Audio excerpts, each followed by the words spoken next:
Bize de yine yengelik olib turibdi. Şu persepimiz, perseplarni cho'kanlarda atib ishlab boshladik. Xudo xolasa ko'rishlaringiz mumkin.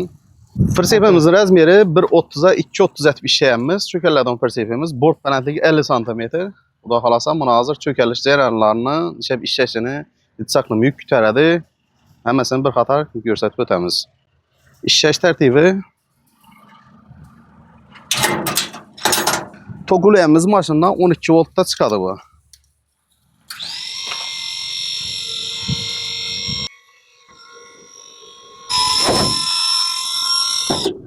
Yine şunun balandligidan çökerledi. Xudo xolasa azmını teraziye koyamızdan üstüne yük yüklep göremiz. Yetsaqni yükni ko'tarib tushiradi ekan. Tushirib bo'lgandan keyin yo'lda ko'tarilib ketmasligi uchun zamok qo'yganmiz. Shunday tarzda ilib ketilaveradi. Aziz yurtdoshlar, xudo xolasa buni kapılarını zil maşinlarga ketib ishlayapmiz. Kapotni olib qo'yib yurish shart emas. Shu polasini olib, zamok ochilib, shuni ishlab qo'yganmiz, shuni tiqilib duraveradi. Kapot tushib ketmaydi. Kapılar ham xuddi shu tarzda ochiladi mana. 660 ekan. Общий veshdan buni qaytamiz. Chaqnama yuklangani bilinadi.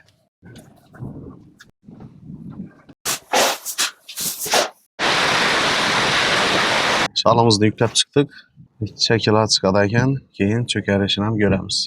2 tonna 460. Farasi 1 tonna 660 kg ko'rganlaringizdek. Yuk bilan shalaqamiz 2 tonna 460 kg chiqqan. Ayirsak 800 kg ham go'sht usta.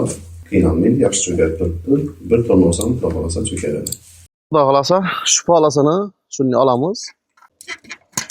Shu polasimiz shura qo'yiladi. Ikkisine bir polas, har qaysisi uchun bir instrument olib yurilmaydi. Eldan ham shunday kurchok qo'yganmiz. Buni ham ochib chiqaramiz.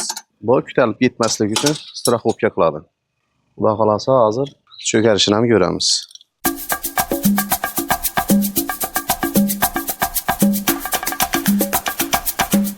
Bir persep şalı qiynalmasdan cho'karib turibdi. Bu knopkasini salonning ichine joylashtirsam bo'ladi. Hech pastda durib yurmaydi, salonda durib cho'karilaveradi.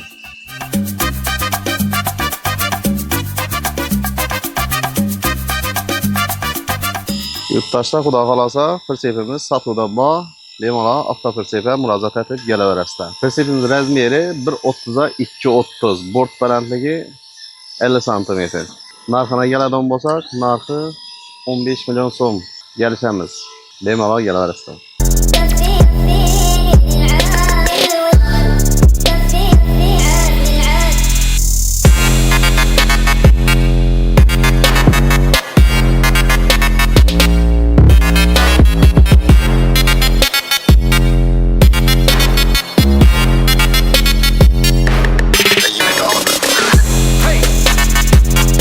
Şimdi prezidentimize zaman ayarlap vereceğim.